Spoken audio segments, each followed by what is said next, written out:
Hello students, welcome to you in my YouTube channel जूकेम, जिसमें आपको मिलती है deep study but in easy way. Students, आज इस वीडियो में हम देखेंगे कुछ ऑर्गेनिक कंपाउंड्स के लूज डार्ट स्ट्रक्चर, जो कि बोर्ड एग्जाम के लिए बहुत ही इंपॉर्टेंट है। लेकिन उससे पहले हम शुरू करते हैं आज का रीकैप सेक्शन। जैसे कि आप लोग जानते हैं कि रीकैप सेक्शन में हम पिछली वीडियोज़ के बेस पर कुछ क्वेश्चंस हम पुटअप करते हैं, जिनका आंसर्स आप लोगों को देना होता है। इससे आप लोगों को पिछली पढ़ी हुई चीज़ें रिवाइज हो जाती हैं। जो स्टूडेंट्स पिछली वीडियोज़ को नहीं देखा है वो हमारे चैनल को सब्सक्राइब कर लें और पिछली वीडियोज़ को ज़रूर देखें। तो चलिए स्टार्ट करते हैं आज का रीकैप सेक्शन। तो स्टूडेंट्स, जैसा कि यहाँ पर एक क्वेश्चन देख रहे होंगे, असर्शन रीजन टाइप क्वेश्चन है, जिसमें असर्शन है there is a single bond between two hydrogen atoms in hydrogen molecule. Means जो हाइड्रोजन गैस के मॉलिक्यूल्स होते हैं उनमें हाइड्रोजन के दो एटम्स के बीच में एक सिंगल बॉन्ड होता है। सेकेंड सेंटेंस दिया है reason, hydrogen complete their octet by sharing electrons. Means hydrogen जो सिंगल बॉन्ड बना रहा है उसमें वो अपना ऑक्टेट कंप्लीट करता है इलेक्ट्रॉन को शेयर करके। तो चलिए देखते हैं, इसके लिए चार ऑप्शंस दिए हुए हैं। पहला ऑप्शन है assertion and reason both are correct and reason is the correct explanation of assertion। और सेकंड ऑप्शन है assertion and reason both are correct but reason is not correct explanation of assertion। फिर third option यहाँ पर दिया है assertion is true but reason is false। और fourth option दिया है assertion is false but reason is true। तो students आइए देखते हैं इसमें से कौन सा आंसर सही है। स्टूडेंट्स, हाइड्रोजन के दो एटम्स आपस में कोवैलेंट बॉन्ड के थ्रू हाइड्रोजन मॉलिक्यूल्स बनाते हैं, लेकिन वो एक एक इलेक्ट्रॉन शेयर करके अपना डुएट कंप्लीट करते हैं, ऑक्टेट कंप्लीट नहीं करते हैं। इसलिए स्टूडेंट्स यहाँ पर ऑप्शन सी सही होगा। Means assertion is the correct sentence but reason is false. Okay, चलिए देखते हैं नेक्स्ट क्वेश्चन। आपके स्क्रीन पर ये रहा next question, identify covalent compound among these. ये जो कंपाउंड्स दिए हैं इनमें से आपको कोवैलेंट कंपाउंड्स आइडेंटिफाई करना है। First is NaCl, second is HCl, third is MgCl2 and fourth is KCl। तो स्टूडेंट्स, इसमें से कौन सा कंपाउंड कोवैलेंट कंपाउंड होगा? बहुत ही टिपिकल क्वेश्चन है। अगर आपने पिछला वीडियो देखा होगा तो इसका आंसर जरूर आपने करेक्ट दिया होगा। इसका करेक्ट आंसर होगा option B, means HCl। Students, हमने पिछली क्लास में पढ़ा था कोवैलेंट बॉन्ड ऐसे एलिमेंट्स के बीच में बनते हैं जिनकी इलेक्ट्रोनेगेटिविटी सेम या नियर अबाउट सेम होती है, और आयनिक बॉन्ड उन एलिमेंट्स के बीच में बनता है जिनकी इलेक्ट्रोनेगेटिविटी में काफ़ी डिफरेंस होता है। मीन्स आयनिक बॉन्ड मेटल और नॉन मेटल के बीच में बनता है। तो स्टूडेंट्स, यहाँ पर अगर हम फर्स्ट ऑप्शन देखते हैं जो कि है NaCl, तो इसमें सोडियम मेटल है, क्लोरीन नॉन मेटल है। सी ऑप्शन देखते हैं मैग्नीशियम क्लोराइड, मैग्नीशियम मेटल है, क्लोरीन नॉन मेटल है। डी ऑप्शन देखते हैं पोटेशियम क्लोराइड, पोटेशियम मेटल है और क्लोरीन नॉन मेटल है। लेकिन ऑप्शन बी ही एक ऐसा ऑप्शन है जहाँ पर हाइड्रोजन भी नॉन मेटल है और क्लोरीन भी नॉन मेटल है, इसलिए इन दोनों के बीच में कोवैलेंट बॉन्ड बनता है। It means HCl is a covalent compound. Clear? तो चलिए स्टूडेंट्स, टाइम वेस्ट ना करते हुए शुरू करते हैं आज की क्लास। स्टूडेंट्स, पिछली क्लास में हमने बताया था कि कोवैलेंट बॉन्ड 3 टाइप्स के होते हैं, सिंगल बॉन्ड, डबल बॉन्ड और ट्रिपल बॉन्ड, और इनके एग्जाम्पल्स भी हमने देखे थे। लेकिन वो सारे bond same elements, same atoms के बीच में बन रहे थे। आज हम यहाँ पर कुछ डिफरेंट एटम्स के बीच में कोवैलेंट बॉन्ड की स्टडी करेंगे। तो सबसे पहले हम डिस्कस करते हैं मीथेन की।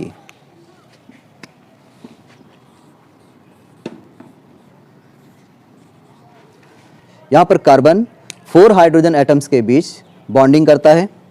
तो देखते हैं यहाँ पर कैसा बॉन्ड बनेगा और किस तरह से बॉन्ड बनता है। तो हमें पता है कि कार्बन एक नॉन मेटल है और हाइड्रोजन भी नॉन मेटल की कैटेगरी में आता है, और जनरली कार्बन के जो कंपाउंड्स होते हैं वो कोवैलेंट कंपाउंड्स ही होते हैं। तो क्लियर है कि यहाँ पर कोवैलेंट बॉन्ड बनेगा और कोवैलेंट बॉन्ड में इलेक्ट्रॉनों की शेयरिंग होती है। तो सबसे पहले हम इन एलिमेंट्स का इलेक्ट्रॉनिक कॉन्फ़िगरेशन लिखेंगे। यहाँ पर carbon atomic number 6, electronic configuration 2 4, hydrogen atomic number 1, electronic configuration 1। Students, electronic configuration लिखने से हमें ये पता हो जाता है कि शेयरिंग के लिए कितने इलेक्ट्रॉन की रिक्वायरमेंट है। तो इससे क्लियर हो जाता है कि कार्बन की लास्ट शेल में 4 इलेक्ट्रॉन्स हैं। ये अपना ऑक्टेट कंप्लीट करना चाहता है और इसके लिए इसे 4 इलेक्ट्रॉन्स की रिक्वायरमेंट है। हाइड्रोजन की फर्स्ट सेल है और उसमें सिंगल इलेक्ट्रॉन है। हाइड्रोजन की फर्स्ट सेल में अगर 2 इलेक्ट्रॉन कंप्लीट हो जाते हैं तो इसका डुएट कंप्लीट हो जाएगा। तो इससे एक चीज़ क्लियर होती है कि ये चारों हाइड्रोजन एटम अपने एक एक इलेक्ट्रॉन इस कार्बन के साथ शेयर करेंगे, जिससे कार्बन का भी ऑक्टेट कंप्लीट हो जाएगा और हाइड्रोजन का भी ऑक्टेट कंप्लीट हो जाएगा। तो देखते हैं कैसे शेयरिंग होती है। कार्बन, इसके लास्ट सेल में 4 इलेक्ट्रॉन, तो 4 इलेक्ट्रॉन्स हम ड्रा कर लेते हैं। ठीक। हाइड्रोजन, इसके लास्ट सेल में 1 इलेक्ट्रॉन है, तो हाइड्रोजन अपना 1 इलेक्ट्रॉन हर हाइड्रोजन इस कार्बन के साथ शेयर करेगा। ये हमने हाइड्रोजन का इलेक्ट्रॉन ड्रा किया।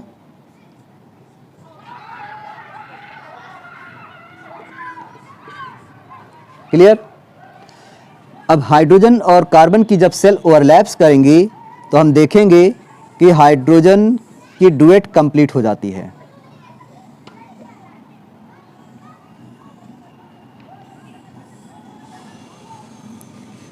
और जब हाइड्रोजन एक एक इलेक्ट्रॉन कार्बन के साथ शेयर करता है तो कार्बन का ऑक्टेट भी कंप्लीट हो जाता है। ठीक। अब हम देख सकते हैं यहां पर कि कार्बन की सेल में 8 इलेक्ट्रॉन्स हैं, 2 2 4 2 6 2 8 इलेक्ट्रॉन्स। यहां पर कार्बन हाइड्रोजन के साथ एक एक इलेक्ट्रॉन पेयर शेयर करके कोवैलेंट बॉन्ड ड्रा करता है, यानी हर हाइड्रोजन के साथ कार्बन का सिंगल बॉन्ड रहेगा।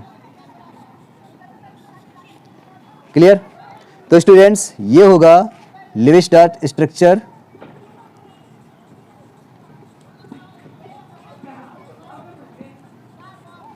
और ये होगा मीथेन का बॉन्ड स्ट्रक्चर। क्लियर। चलिए अब देखते हैं दूसरा एग्जांपल। नेक्स्ट एग्जांपल देखते हैं अमोनिया का। NH3। सबसे पहले हम इलेक्ट्रॉनिक कॉन्फ़िगरेशन लिखेंगे। Nitrogen atomic number 7, electronic configuration 2 5। Hydrogen atomic number 1, electronic configuration 1। अब नाइट्रोजन के लास्ट सेल में 5 इलेक्ट्रॉन्स हैं, इसका मतलब इसको ऑक्टेट कंप्लीट करने के लिए 3 और इलेक्ट्रॉन्स की ज़रूरत है और हाइड्रोजन को तो 1 इलेक्ट्रॉन चाहिए। तो नाइट्रोजन का हम एटम ड्रा करते हैं, लुईस-डॉट स्ट्रक्चर ड्रा करते हैं। नाइट्रोजन के लास्ट सेल में 5 इलेक्ट्रॉन्स, 1 2 3 4 5 इलेक्ट्रॉन्स। और इसके साथ हाइड्रोजन अपना एक एक इलेक्ट्रॉन शेयर करेगा।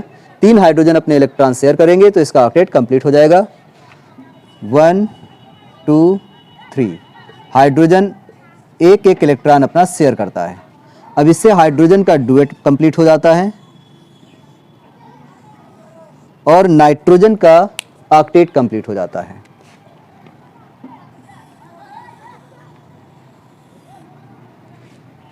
क्लियर। अब अगर हम इसका बॉन्ड स्ट्रक्चर ड्रा करते हैं तो हम देख रहे हैं कि नाइट्रोजन अपने एक एक इलेक्ट्रॉन की शेयरिंग कर रहा है हाइड्रोजन के साथ। तो इसका मतलब नाइट्रोजन तीनों हाइड्रोजन के साथ सिंगल बॉन्ड ड्रा कर रहा है। और यहाँ पर 2 इलेक्ट्रॉन्स ऐसे भी हैं जो कि बॉन्डिंग में पार्टिसिपेट नहीं कर रहे हैं। ये इलेक्ट्रॉन्स किसी दूसरे एटम्स को डोनेट किए जा सकते हैं और ये चूंकि पेयर में बचे हुए हैं इसलिए इन इलेक्ट्रॉन्स को कहते हैं हम लोन पेयर इलेक्ट्रॉन। ठीक। बोर्ड एग्जाम में अगर बॉन्ड स्ट्रक्चर आप ड्रा करते हैं तो लोन पेयर इलेक्ट्रॉन्स जरूर ड्रा करेंगे। अगर नहीं भी करते हैं तो कोई इससे प्रॉब्लम नहीं है, लेकिन अगर लोन पेयर इलेक्ट्रॉन्स आप ड्रा करते हैं तो ये एक अच्छी बात होगी। चलिए अब देखते हैं एक दूसरा एग्जाम्पल। देखते हैं बॉन्डिंग कार्बन डाइऑक्साइड मॉलिक्यूल में, CO2। यहां पर दो एलिमेंट्स हैं, कार्बन और ऑक्सीजन, एक एटम कार्बन का और दो एटम्स ऑक्सीजन के हैं। तो सबसे पहले क्या करेंगे, सबसे पहले इलेक्ट्रॉनिक कॉन्फ़िगरेशन लिखेंगे।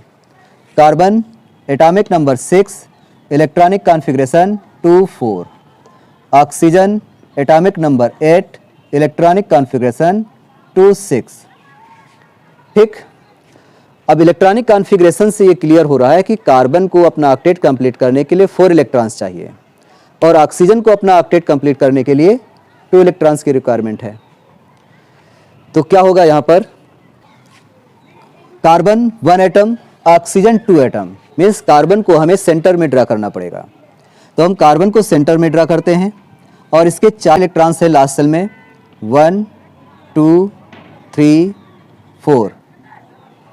ठीक, ऑक्सीजन के लास्ट सेल में 6 इलेक्ट्रॉन हैं। अगर वो कार्बन के 2 इलेक्ट्रॉन के साथ शेयरिंग कर लेता है तो ऑक्सीजन का ऑक्टेट कंप्लीट हो जाएगा। तो देखते हैं ऑक्सीजन के 2 इलेक्ट्रॉन कार्बन के 2 इलेक्ट्रॉन के साथ पेयर बना लेते हैं और बाकी के इलेक्ट्रॉन से हमने ड्रा कर दिए। ये 6 इलेक्ट्रॉन ऑक्सीजन के। इसी तरह से दूसरा ऑक्सीजन जो होगा वो दूसरे इलेक्ट्रॉन्स के साथ अपने इलेक्ट्रॉन शेयर करेगा।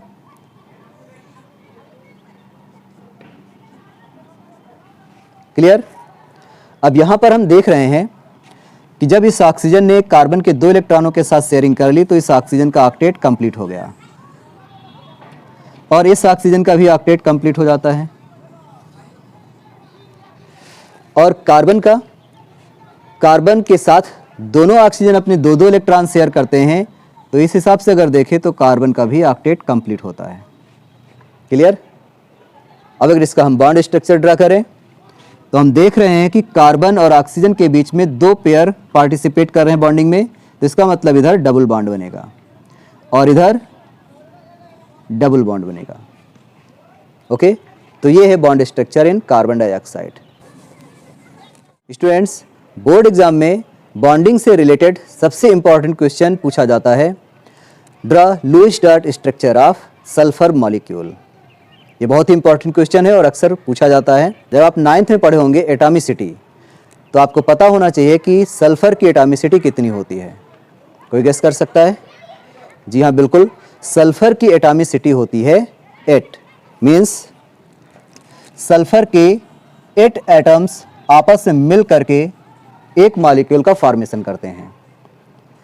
तो सल्फर का 1 मॉलिक्यूल बनने में किस तरह से कोवेलेंट बॉन्ड बनते हैं ये आपको देखना होगा। तो स्टूडेंट्स, इसका लुईस डॉट स्ट्रक्चर बनाना थोड़ा टिपिकल होता है, अभी उसको हम डिस्कस करेंगे, समझेंगे उसको। लेकिन अगर इसका बॉन्ड स्ट्रक्चर देखा जाए तो बॉन्ड स्ट्रक्चर एक क्राउन की तरह होता है। तो सल्फर का जो मॉलिक्यूल होता है वो क्राउन शेप्ड में उसके एटम्स अरेंज होते हैं और उनके बीच में सिंगल बॉन्ड्स बनते हैं क्राउन के शेप में, जैसे कि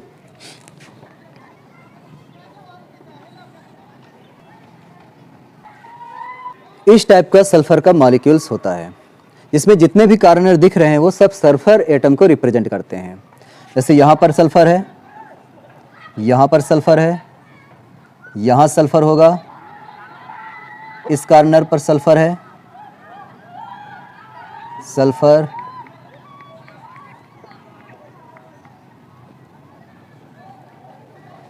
अब आप काउंट कर सकते हैं, इसमें टोटल 8 सल्फर के एटम्स हैं जो आपस में सिंगल बॉन्ड से अटैच हैं। तो ये क्राउन शेप स्ट्रक्चर बनता है। तो इसको स्टूडेंट्स आपको लर्न करने की ज़रूरत है कि सल्फर मॉलिक्यूल्स का हम बॉन्ड स्ट्रक्चर कैसे ड्रा करेंगे। स्टूडेंट्स, अगर हम इसी पोजीशन पर सल्फर के एटम्स ड्रा करके इनके इलेक्ट्रॉन्स हम शो करते हैं तो वो हो जाएगा लुईस डॉट स्ट्रक्चर। इस तरह से अगर हम लुईस डॉट स्ट्रक्चर ड्रा करते हैं तो बहुत ही कंजेस्टेड हो जाएगा और समझ में नहीं आएगा। तो हम क्या करते हैं कि सल्फर के एटम्स को एक सर्किल में हम रिप्रेजेंट कर सकते हैं कुछ इस तरह से। सल्फर, इसका एटॉमिक नंबर होता है 16, इलेक्ट्रॉनिक कॉन्फ़िगरेशन 286। इसका मतलब इसके लास्ट सेल में 6 इलेक्ट्रॉन है और इसको ऑक्टेट कंप्लीट करने के लिए 2 इलेक्ट्रॉन्स की ज़रूरत है। लेकिन कैसे ये अपना ऑक्टेट कंप्लीट करता है देखते हैं। तो जैसे एक सल्फर का एटम है इसके लास्ट सेल में 6 इलेक्ट्रॉन्स हम ड्रा कर लेते हैं। 1 2 3 4 5 6। अब इसके पास में एक दूसरा सल्फर का आइटम होगा और इसके अपने 6 इलेक्ट्रॉन्स होंगे। 1 2 3 4 5 6। इसके इस साइड में भी एक सल्फर का आइटम होगा, इसके अपने 6 इलेक्ट्रॉन। 2 3 4 5 6। अब यहाँ पर हम देख सकते हैं कि ये जो सेंटर वाला सल्फर है ये अपने आसपास वाले सल्फर एटम से एक एक इलेक्ट्रॉन शेयर करके अपना ऑक्टेट कंप्लीट कर लेता है। ठीक, इसी तरह से ये एटम भी अपना ऑक्टेट कंप्लीट करेंगे। इसके पास जो दूसरा सल्फर का एटम होगा वो अपना इलेक्ट्रॉन शेयर करेगा।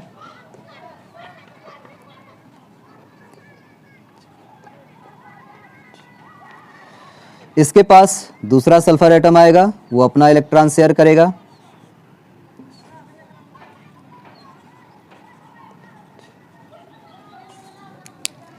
अब इस तरह से इन सल्फर एटम्स का ऑक्टेट कंप्लीट होता है।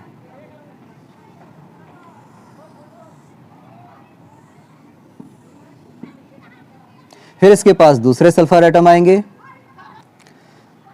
और लास्ट में इस सल्फर का भी ऑक्टेट कंप्लीट हो जाता है। तो प्रत्येक सल्फर एटम अपने पास वाले दूसरे सल्फर एटम से एक इलेक्ट्रॉन शेयर कर लेता है और इस तरह से एक सर्किल में अरेंज होकर के सारे सल्फर एटम्स का ऑक्टेट कंप्लीट हो जाता है।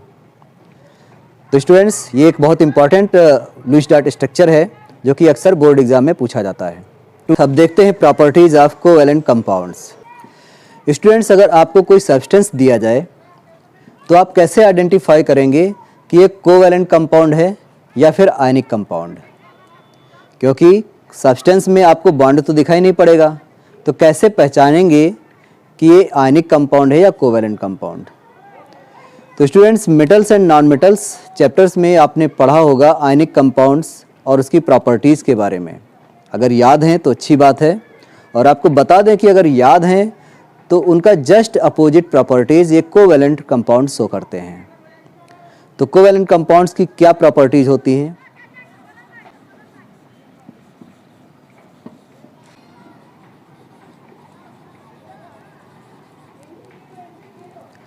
Properties of covalent compounds.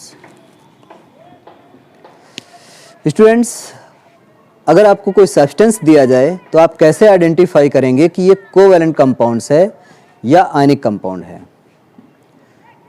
तो कोवैलेंट कंपाउंड्स की अपनी कुछ प्रॉपर्टीज होती हैं और आयनिक कंपाउंड्स की कुछ अपनी प्रॉपर्टीज होती हैं। जैसा कि टर्म 1 के chapter metals and non metals में आप लोगों ने आयनिक कंपाउंड्स की प्रॉपर्टीज पढ़ी होंगी। अगर आपको याद है आयनिक कंपाउंड्स की प्रॉपर्टीज, तो उसका जस्ट अपोजिट कोवैलेंट कंपाउंड्स की प्रॉपर्टीज होती हैं। चलिए, डिस्कस करने से पहले हम कुछ एग्जांपल्स आपको दे देते हैं कोवैलेंट कंपाउंड्स के, जिससे आपको समझने में प्रॉब्लम नहीं होगी। कोवैलेंट कंपाउंड्स आप अपने आसपास देख सकते हैं, जैसे कि sugar, petrol, diesel, kerosene, these are covalent compounds. Ionic compounds में सबसे अच्छा एग्जाम्पल आपके किचन में सॉल्ट, कॉमन सॉल्ट NaCl, जो कि आयनिक कंपाउंड्स है। अब इन दोनों में आप कंपैरिजन कर लीजिए, आपको कोवैलेंट कंपाउंड्स और आयनिक कंपाउंड्स की प्रॉपर्टीज पता हो जाएंगी। जैसे कि अगर आप सॉल्ट को वाटर में डिज़ोल्व करते हैं तो ईजिली डिज़ोल्व हो जाता है, लेकिन वहीं अगर आप पेट्रोल को वाटर में मिक्स करने की कोशिश करें तो पेट्रोल या केरोसिन या डीजल वाटर में मिक्स नहीं होगा, मीन्स वो वाटर में सॉल्युबल नहीं है। इसका मतलब ये है covalent compounds are insoluble in water. तो हम यहाँ पर लिख भी देते हैं, आप चाहे तो नोट कर लें।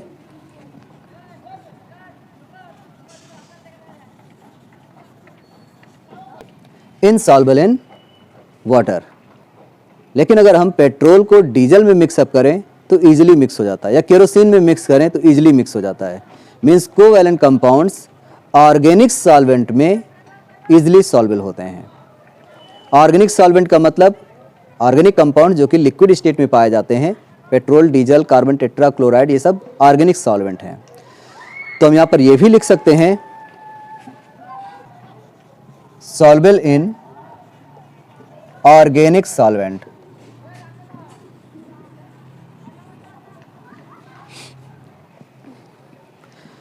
स्टूडेंट्स, स्टूडेंट्स आपने देखा होगा कि जब ये दो पॉइंट्स हम पढ़ते हैं तो उसमें दिया होता है covalent compounds are insoluble in water means polar solvent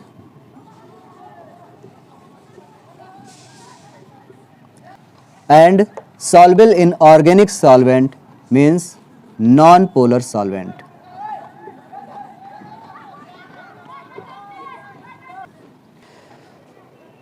It means covalent compounds are insoluble in water means polar solvent and soluble in organic solvent means non-polar solvent.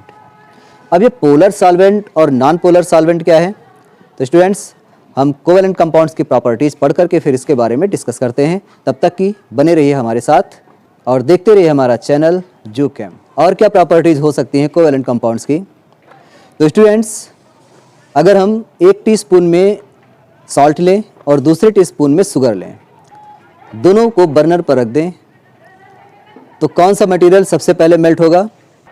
तो हम देखेंगे कि शुगर तुरंत ही मेल्ट होना स्टार्ट हो जाती है।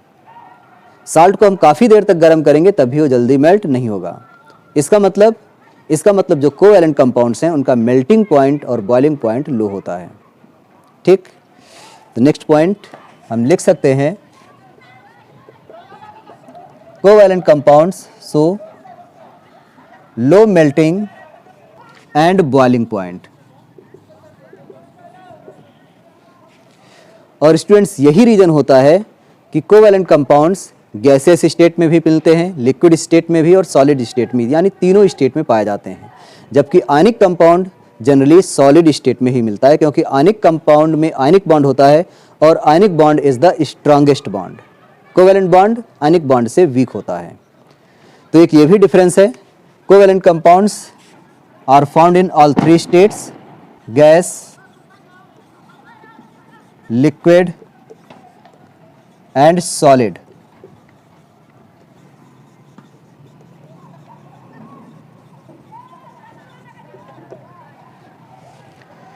Students पिछले चैप्टर में केमिकल रिएक्शंस एंड इक्वेशन में हमने एक टाइप पढ़ा था जिसमें वाटर का इलेक्ट्रोलिसिस कराया गया था।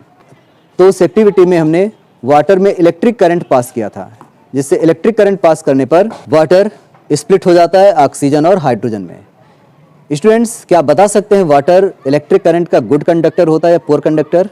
वाटर इलेक्ट्रिक करंट का पुअर कंडक्टर होता है और उसमें इलेक्ट्रिक करंट पास कराने के लिए हम वाटर में थोड़ा सा सॉल्ट या एसिड या बेस ऐड कर सकते हैं।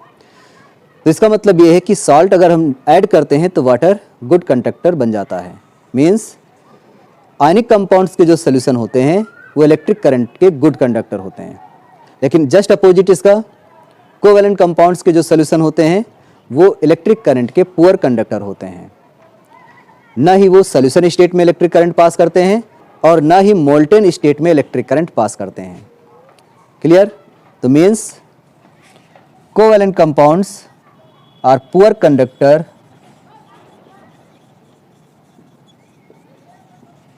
Of electricity.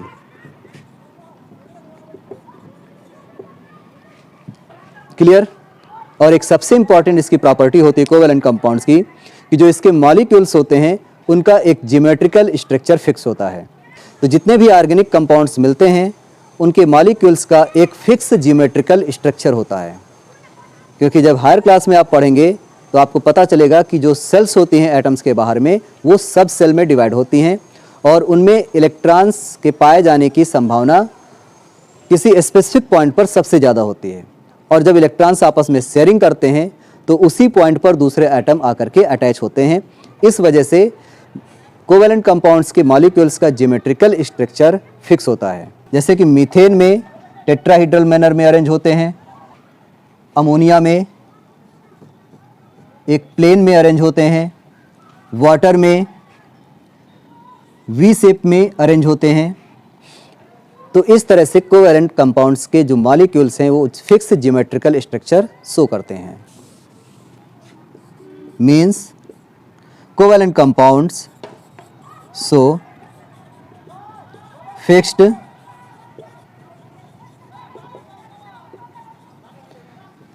Geometrical structure. Clear? तो स्टूडेंट्स, ये थे कोवैलेंट बॉन्डिंग और कोवैलेंट कंपाउंड्स की प्रॉपर्टीज़। अब एक पॉइंट जो आपसे डिस्कस करना बाकी रह गया है इस वीडियो में, वो है पोलर और नॉन पोलर कंपाउंड्स के बारे में। तो चलिए डिस्कस करते हैं।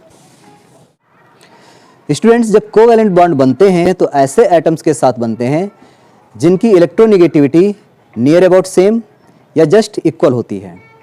जैसा कि पिछली वीडियो में आपने देखा था कि क्लोरीन मॉलिक्यूल्स में क्लोरीन के 2 एटम्स के बीच में कोवैलेंट बॉन्ड बनता है। यहाँ पर एक सिंगल बॉन्ड होता है। सिंगल बॉन्ड क्या रिप्रेजेंट करता है? सिंगल बॉन्ड ये रिप्रेजेंट करता है कि एक इलेक्ट्रॉन इस क्लोरीन एटम का और एक इलेक्ट्रॉन इस क्लोरीन एटम का बॉन्डिंग में पार्टिसिपेट कर रहा होता है। तो यहाँ पर हम देख रहे हैं कि दोनों ही क्लोरीन एटम है और दोनों की इलेक्ट्रोनेगेटिविटी सेम है, इसलिए जो शेयर्ड इलेक्ट्रॉन होते हैं वो दोनों एटम्स के मिड में होते हैं। ठीक, लेकिन अगर किसी ऐसे एटम्स के बीच में कोवैलेंट बॉन्डिंग हो रही है जिनकी इलेक्ट्रोनेगेटिविटी में डिफरेंस है, जैसे कि HCl में हाइड्रोजन अपना एक इलेक्ट्रॉन क्लोरीन के साथ शेयर करता है और इन दोनों के बीच में बॉन्डिंग होती है। तो यहाँ पर हम देख रहे हैं कि हाइड्रोजन का एटम छोटा होता है और क्लोरीन का एटम बड़ा होता है। इसकी इलेक्ट्रोनेगेटिविटी हाइड्रोजन से ज़्यादा होती है। तो इस कंडीशन में क्या होता है कि क्लोरीन जो शेयर्ड इलेक्ट्रॉन होते हैं उसको अपनी तरफ ज़्यादा पावर के साथ अट्रैक्ट करता है। तो हाइड्रोजन का इलेक्ट्रॉन क्लोरीन के साइड में शिफ्ट हो जाता है। तो जब इलेक्ट्रॉन सेल से बाहर जाता है तो एटम पर प्लस चार्ज आता है, लेकिन यहाँ पर इलेक्ट्रॉन थोड़ा सा बाहर की तरफ शिफ्ट हुआ है, इसलिए हाइड्रोजन पर फ्रैक्शन में प्लस चार्ज आ जाता है और क्लोरीन पर, चूंकि इसकी तरफ इलेक्ट्रॉन अट्रैक्ट हुआ है, इसलिए क्लोरीन पर फ्रैक्शन में माइनस चार्ज आ जाता है। और इस तरह से आप देख रहे हैं कि दोनों साइड में, यानी एक साइड में पॉजिटिव पोल और दूसरी साइड में नेगेटिव पोल का फॉर्मेशन होता है और इस तरह के कंपाउंड कहे जाते हैं पोलर कोवैलेंट कंपाउंड्स। और जहाँ पर इलेक्ट्रॉनों की बराबर शेयरिंग होती है और इलेक्ट्रॉन पेयर्स मिड में रहते हैं तो वहाँ पर एटम्स पर कोई चार्ज नहीं होता है और ऐसे कंपाउंड्स को कहते हैं non polar covalent compounds. Clear? इसीलिए पोलर कंपाउंड्स में आयनिक कंपाउंड्स इजीली सॉल्वेबल होते हैं। जैसे कि वाटर में अगर हम सॉल्ट डिजॉल्व करें तो सॉल्ट इजीली वाटर में डिजॉल्व हो जाएगा, क्योंकि वाटर एक पोलर कोवैलेंट कंपाउंड है। इसमें ऑक्सीजन के साथ एक इलेक्ट्रॉन एक साइड में, दूसरा इलेक्ट्रॉन दूसरे साइड में कोवैलेंट बॉन्ड के थ्रू अटैच होता है, लेकिन ऑक्सीजन की इलेक्ट्रोनेगेटिविटी हाइड्रोजन के कंपैरिजन में काफ़ी ज़्यादा होती है, इसलिए ऑक्सीजन शेयर्ड पेयर इलेक्ट्रॉन्स के अपनी ओर अट्रैक्ट कर लेता है। जैसे दोनों हाइड्रोजन पर फ्रैक्शन में प्लस चार्ज और ऑक्सीजन पर फ्रैक्शन में माइनस चार्ज आ जाता है। और जब हम कोई आयनिक कंपाउंड वाटर में डिजॉल्व करते हैं, जैसे कि सोडियम क्लोराइड NaCl, तो आपको पता है कि सोडियम क्लोराइड एक आयनिक कंपाउंड है जिसमें सोडियम आयन और क्लोराइड आयन होता है। सोडियम पर पॉजिटिव चार्ज और क्लोरीन पर नेगेटिव चार्ज। वाटर के जो आयंस होते हैं ये सोडियम और क्लोराइड आयन को अपनी ओर अट्रैक्ट करते हैं। ऑक्सीजन पर माइनस चार्ज, सोडियम पर प्लस चार्ज, ये इसकी तरफ अट्रैक्ट होगा। क्लोरीन पर माइनस चार्ज, हाइड्रोजन पर प्लस चार्ज, ये इसकी तरफ अट्रैक्ट होगा। इस वजह से सोडियम और क्लोरीन के बीच में जो अट्रैक्शन फोर्स है, नेट अट्रैक्शन फोर्स, उसकी वैल्यू कम हो जाती है और सोडियम और क्लोराइड आयन अलग हो जाते हैं और ईजिली सोडियम क्लोराइड वाटर में डिज़ॉल्व हो जाता है। तो स्टूडेंट्स, ये थी कुछ एक्स्ट्रा जानकारी। अगर आपको हमारा वीडियो पसंद आया हो तो इसे लाइक करें, शेयर करें, सब्सक्राइब करें और हाँ, उन स्टूडेंट्स को ज़रूर शेयर करें जो किसी रीज़न से कोचिंग या ट्यूशन अफोर्ड नहीं कर पा रहे हैं। धन्यवाद।